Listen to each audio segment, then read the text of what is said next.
I made a video where I went to Donald Trump's own merchandise store that is located in Trump Tower. And I showed everyone in the video how all of the merchandise is made in China. And now this video is being shared across Chinese social media apps, and people in China are laughing at Donald Trump. 川普大厦里面都是中国制造东西啊，然后呢，就有博主去看你呢，川普大厦里面纪念品啊，就发现帽子、杯子、衣服都是 Made in China， 甚至呢还被讲说你这个中国制造的标签哦，还刻意用贴纸把它盖起来了哈，一撕开就是中国制造了哈，这样子掩耳盗铃吗？另外还有人惊讶说，中国大陆36块人民币的帽子，说真的也太贵了吧，赚暴利啊！对，川普那个Tower去过，他那个有川普有自恋狂哈，从他那个川普 Tower 你就看得出来。那这些东西不只是川普 Tower 里面的这些 omiyage 是 Made in China， 全美国的这些设计，他们掌握设计上游，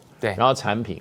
然后他们这个 sales 啊，还有他的 Why am I telling you this? Because if I disappear to El Salvador, you know why. 2 weeks ago, that would have been a joke. 2 weeks ago, that would have been a funny joke. But today, Donald Trump and the president of El Salvador were talking about, hey, we got to just send Americans over here, right? Am I right? To what is essentially a death camp. I want him to do, homegrown criminals next. I said, homegrown's are next. The homegrown's built. You got to build about 5 more places. Yeah, that's fair. All right. I've not heard any stories about how people get out of these prisons. I've only heard stories about people going in. I've never heard a story about people coming out. So yeah, these are basically death camps. If you're cheering people going to these prisons, you're cheering for them going to a death camp. Donald Trump is just casually talking about sending American-born citizens to death camps. We also have homegrown criminals that push people into subways, that hit elderly ladies on the back of the head with a baseball bat when they're not looking, that are absolute monsters. I'd like to include them in the group of people to get them out of the country. I'm here at the airport. I'm about to board my flight for San Salvador. The goal of this mission is to let the Trump administration, to let the government of El Salvador know that we are going to keep fighting to bring Abrego Garcia home until he returns to his family. I hope to meet with representatives of the government. I hope to have the chance to actually see Kilmar and see what his condition is. But we are going to keep fighting because this is a miscarriage of justice. The Supreme Court has ruled 9-0 that he was illegally taken out of the country and put in a prison in El Salvador. And this is about due process. This is about rule of law. What bullies do is they begin by picking on the most vulnerable. But if we get rid of the rule of law and due process in the United States, it's a short road from there to tyranny. And on another note, this Trump supporter is getting dragged by TikTok right now. I love this for you. I love to see you fail. I love to see your family be affected and hurt because you voted for Trump. Yeah, I voted for Trump. Absolutely. Did I know he was going to increase the tariffs? Yes, I did. However, I thought that the infrastructure would be set up prior for small business to come back to America and manufacture in America.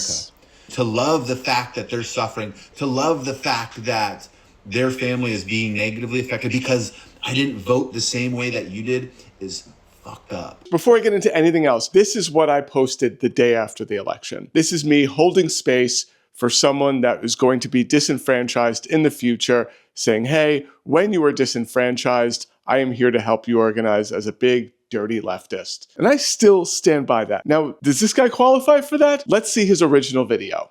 I'm a small business owner that is directly being affected by the 104% tariff that has been put on China.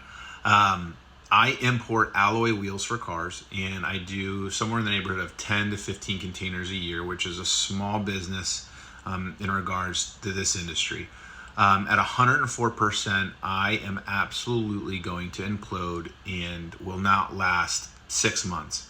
Mm-hmm. So with that said, I'm asking, is there anybody out there that has connections with manufacturing facilities, specifically alloy wheels, either in the United States or outside in these lesser tariffed countries like Mexico, Indonesia, Thailand, India.